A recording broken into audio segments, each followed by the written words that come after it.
Hi, folks. We're with Tacitus today, your pushback channel. And thank you for joining this radio, audio, no pictures live stream.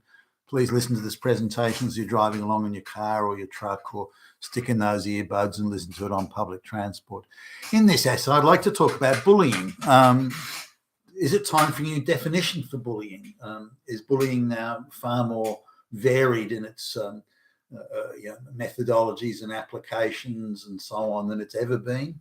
How can we define bullying? What are the nuances of bullying?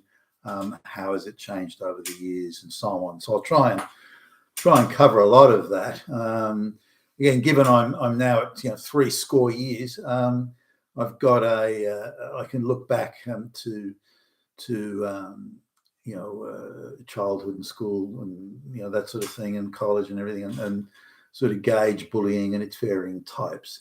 But bullying actually stays. It just takes different forms as you get older. There's the boss that can falsely accuse you of doing something or failing at something or stuffing something up, screwing something up, and then threaten to sack you, and this sort of thing. So again, the bullying goes on. It just changes. It's just different. And if you offend the sensibilities of the insecure, then bullying typically will follow in some form or other. I mean, just to highlight this, I'm in my this stage. I'm in my mid-20s or something like that, and I have I'm having a cup of coffee with one of the girls who works in the marketing department, and it was just she happened to be there as I was there, and down the bottom of this tower office block, and there was this like cafe down there, and the vice president passes by, and he's looking at us with this funny sort of suspicious look, and I don't really think much about it. Turns out he's screwing this chick, okay, and so he perceives that I'm maybe making moves on her, or I have designs on her, or whatever, but something's going on. So when I get back in, he sends around a flunky to say, Jimmy Jack wants to see you. And I asked why. He wants to see you right now. So I go around. Yeah, what is it? And sit down, close the door. So he said, I'm not satisfied with your performance. And one more, you look sideways from now on, and you're out the door. And he's carrying us. Oh, what are you talking about? I had an evaluation 2 weeks ago, and I got A grades all round. What are you talking about? What performance are you not happy with? What are you talking about? I don't have to tell you. And it went. That's how it went. So classic sort of bullying tactics. And so I said, look, you're talking nonsense here. You're obviously in a worked up state. You need to calm down. So he came around from the other side of the desk, and he said, another thing, I don't want you talking to Billie Jean again. This is the chicken marketing. I only talk to Billie Jean. And he starts poking me in the chest, so I pushed him. So I've already got my hand on the door to go out. So I pushed him, and he pushed me, and next thing you know, we're wrestling and grabbing each other, and a very unedifying sort of spectacle. And we crashed sort of out through the doorway into the hall, and the CEO's office was a couple of offices down or something, and he came out to see what the ruckus was all about. He called me. He said, "Look, what happened? Tell me." So I told him, and I said, and then he said he didn't want me to talk into Billie Jean. I said, "What's that got to do with anything?" And he went, he said, "I understand now." He said, and then the CEO tells me, "Look, he's screwing Billie Jean. That's why he didn't want, and he's really upset about it. He's really nervous about it, and because she's half his age, and she's smoking hot, and." And so I said, "Oh, okay, well, I can't understand, but that's no excuse for his behavior." He said, don't worry, I'll calm things down." He said, "Look, fine, everything's fine. Go back to your desk. Everything's fine. Forget about it." And so that's an example of bullying that can go on for the wrong reasons. So again, bullying just changes form. But coming back to like when bullying first starts out. It can happen in different ways. So it's not just someone threatening to beat you up or something. It can be other things like especially girls. They do these sort of whispering campaigns against you. That happens a bit later in life. But I'm thinking of early, like primary type school, like before the age of 11, time, that sort of time frame. Now, I went to quite a few schools. Like we moved around quite a lot, so I kind of didn't have an ongoing thing. If there was a problem with some kids at one school, I'd be 6 months later I was in another school anyway, so I didn't have sort of continuity of anything. But I don't recall any particular bullying. I remember a kid, I think his mother died of cancer, something or other, and this was in, like, he'd have been 10 years old, I suppose. And his father, who was a bit of a debonair, suave sort of dude, as I recall, had this constant stream of girlfriends and women coming through the place. And this kid got progressively more angrier and angrier at life. And that reflected in that he always wanted to fight everybody for reasons that no one could work out. And it was just the simmering anger within him that was. But I don't recall sort of this rural area. I had a bit of a spread because I went to school in a lot of rural areas where there weren't many people, and because everybody knew everybody, there tended not to be too much trouble. Kids that were out of line were sort of brought into line, if you like, by community pressure type thing, rather than getting in trouble with teachers necessarily. And so I don't remember much in the rural areas. I'm just off the top of my head, I can't think of any actually, but there probably was some, but I can't remember it.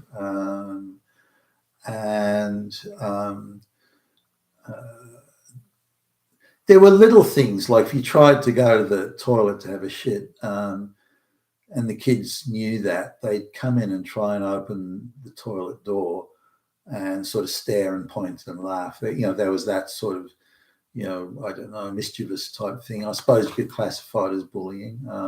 Sure, maybe not want to have a shit at school, but anyway. Now in high school, there's different schools here, but there was one school that, again, I wasn't there very long. It was like the Lebanese gang, the Maltese gang, some Arabic gang, the Irish gang, and this was pretty. It was, provided you kept out of their way and didn't sort of challenge their authority. They had areas of the school playground that were like their territory, and if you crossed it, as you walked across it, then somebody would come out, or a group of them would come out and try and chase you or something, that type of thing. But as long as you sort of understood that, you could pretty much keep out of their way.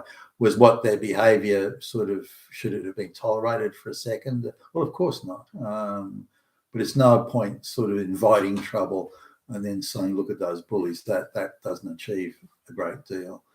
So, but going to an upmarket school in the upper middle class, where everyone's dad is a fucking managing director or something, then the biggest bullies there were actually the mothers, not the other kids. I don't recall any kids being bullies. So I'm not talking, again, off the top of my head. There were ones that were a bit difficult, but I don't remember the malicious sort of bully out looking for trouble all day. There wasn't that there. And again, it was the mothers who were the bullies. I remember this kid. Every time I went over his place, I didn't want to go over his place after a while. Every time I went over his place, his mother would make a point of telling him that he was stupid and he was useless, and he was a moron and an idiot, and all that thing. And she's constantly fucking doing it. I couldn't work out why. Why would you do that?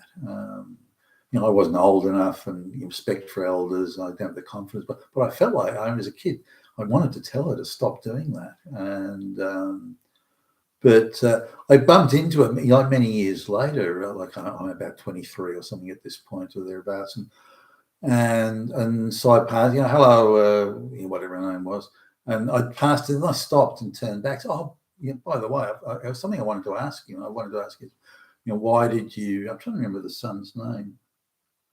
Stuart or Stephen or something like that, and and I asked her, well, why did you do that? She tried to sort of deny it, and I said, no, I heard it a million times. Don't tell me you didn't do it. You did. And so she said, look, I just wanted to toughen him up because it's a rough and tumble world out there. It's a tough world, and I wanted to toughen him up and to show him that it was tough out there, and there are not nice people around, and he has to be prepared for that. And so I did it for all the best reasons and good reasons, and because I loved him and so on. I didn't actually buy that. I think it was some of her problems, but she was manifesting. But her point was that again, it was a tough world, and she was just trying to toughen him up and prepare him for that tough world, which was, I don't buy that was her motivation. If it was a motivation at all, it was secondary, not primary. But I was thinking about, well, what would you know about a tough world? You went straight out of high school, you had some part-time, or some job at the local store for 6 months. Then you got married, then you got pregnant. You've never worked. Your husband's gone on a very good income, so you've never needed to work. You've got all this time to yourself. So all you do is sit around all day plotting and scheming on how you're going to socially engineer the world or your children or so on. I wonder if that was the vanguard of the feminist movement somehow, or the modern feminist movement. These women with just too much time on their hands, and they were the bully. As I recall, every kid's house that I went, this is in the upper middle class, every kid's house I went to, the mothers were the by my recollection, were the bullies. If the kids had to deal with any bullies at all, it wasn't at school, because I was going to the school and I don't remember any bullies there. Certainly not, say, beyond third year high school. At that point, you sort of didn't really see it. Or maybe to some extent, but nothing serious, nothing you'd worry about. And again, bullying would take different aspects. Like they'd invite you to a party, and you'd get there, and they'd say, "Oh no, you can't come in. You're an asshole." It'd be those types of things that they would do, or they'd give you a roast, or something along those lines. But I don't recall any physical or malicious bullying. But I do recall nearly all the mothers were bullies, and were constantly sort of riding, particularly the boys, less so the girls, but constantly riding the boys. And another woman who again, as an adult, I was talking to, a mother of one of my friends, was saying that she wanted to mold her son into being the man that she would have wanted to marry. But she had to make do with this high income earning guy who gave her a life of luxury and zero care, but who she didn't really love or wasn't really interested in, that sort of thing. So there was that. But looking at another aspect of bullying, a guy, his daughter apparently gets badly bullied at school, and she's got, I would think, she's a little bit autistic, I think, and maybe that's part of it. But she leaves her phone on all through the night, and her phone's on all the time. So whenever the bully girls, apparently these bully girls, call her and say, you're an idiot, or you're ugly, or you're stupid, whatever, some sort of, and then hang up. And so she always answers the phone. She knows who it is. She knows they do it. She knows she knows what's going to happen, but she still answers the phone. And she leaves the phone on during the night. So she goes to bed with the phone on. So the phone rings and she answers it. She doesn't let it ring. She doesn't switch the phone off, and so on. So I was talking to the guy. I said, well, look, because he's quite concerned about it. He's been to the school and this and that. And so so I said to him, well, why doesn't she switch the phone off? Oh, well, she wants to keep it on. Well, why doesn't she just not answer the phone? Oh, she wants to answer it just to hear what they have to say. Well, why can she say she's being bullied when she willingly and eagerly answers the phone to hear the bullying comment? I don't understand this. Oh, she wants to. But what's that going to do with it? She can't claim to be being bullied when she's, fully facilitating the bullying. Oh, well, she wants to have a fuck. So I think it's there's a whole lot of silliness going on there. He insists it's bullying. My feeling is that she wants that just so she can run to Daddy. Oh, Daddy, Billie Jean called me an asshole or something. And then he goes, oh, that's terrible. Dad. I'll go and see the principal. And she likes that sort of attention. She likes this idea that she can sort of stir up a storm and really wants that the bullying becomes a device that she can use to get attention that she may otherwise not get. So I see it in that light. But the bullying sort of, the mobile phones and that sort of thing have certainly increased the level of bullying. We've also got a situation where there's been a huge amount of effort put into through schools and the education system and the media generally of attacking white people, saying white people, white oppressive and colonialism and white people's slavery, So white people, particularly boys, very much boys, have been emasculated. They're evil, they're rapists, they're slavers, they're Nazis, they're fascists, they're swastika waving Hitlers. And so white boys have been emasculated to the point where nearly all of them are pansies. And so whenever you do that sort of pansy type stuff, you just put the bullying underground. Deviousness then becomes the new form of bullying rather than anything overt. And in the space that's now created by it, the mass migrants, the black and brown people, have got no such compunction about bullying. You got to kidding, they care like they care. So the anti-bullying programs have emasculated white boys, but have had zero effect on the brown and black boys. And so they're even, not only are they still bullies and so on, but the ground has been vacated so they can now bully, with impunity, and they're the only bullies in the playground. So the type of bullying and the nature of bullying and girls becoming bullies, they watch the girl bosses on TV and movies and everything. The girls being bullies, that's now become more overt, and I think that side of it's going to get worse. Now, in terms of the moral superiors, the bullying we get if you don't go along with LGBTQ, you can be deplatformed and lose your job, lose your bank account, and this sort of thing. Isn't that bullying? Isn't that what bullies would do? It's just the same as when the bully would hang out in front of the school and try and steal your lunch money from you, or your bus money, or something like that. That's just the same. What's different? What's different there? The location may be different, but it's the same. Or when the divorce court shake men down for money to give to an ex-wife who's decided to become a lesbian, and then threaten to put them in prison and take away their driver's license and sort of thing if they don't comply. Is that not bullying? They've committed no crime, so to me that's bullying. And if you complain about mass migration, then you can get into yourself in all sorts of trouble along ideological. And so ideology has come in now to an extent and created a level and a stratum, if you like, of bullying that didn't previously exist.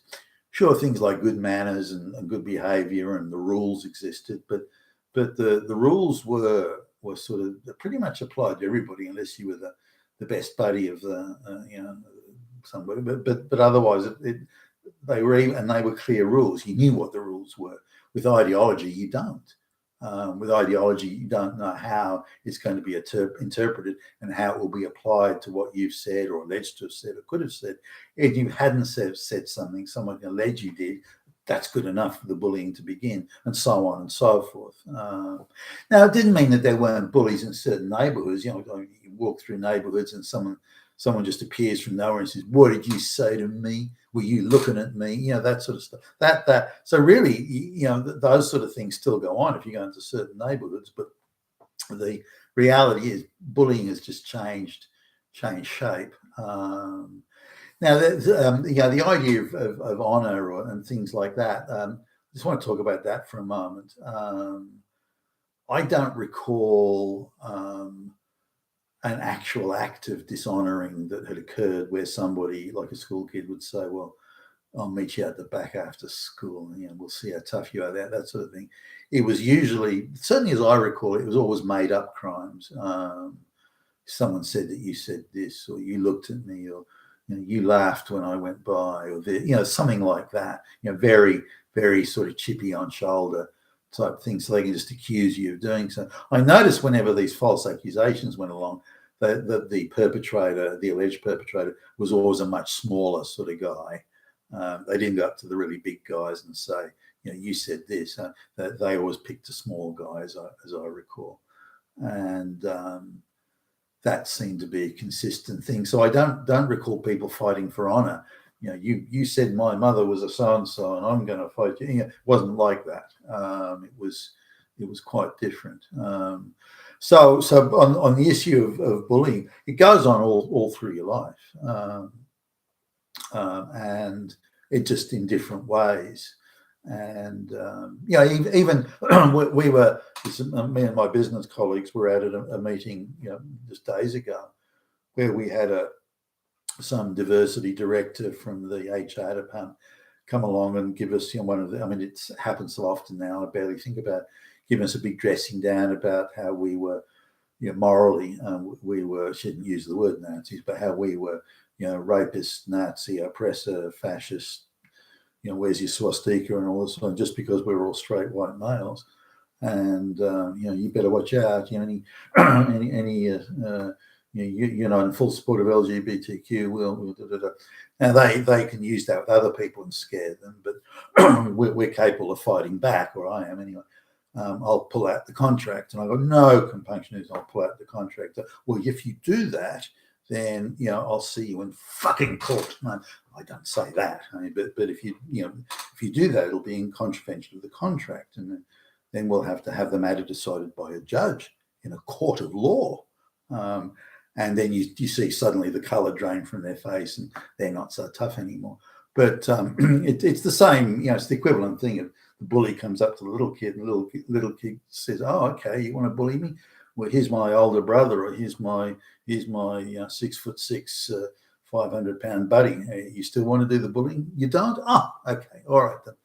So it's that type of thing. When the bully has a price to pay for their bullying, then suddenly they don't want to do it anymore. But the bullying, whether it be diversity officers or HR officers and so on, the bullying is still widespread. It's just taken on a different form. And I think it's time we redefine bullying and started to hold the moral hectoring bullies to account just as much as we would a physical bully that goes around, bashing people up. You've been fantastic today, your Pushback channel. Thank you for listening.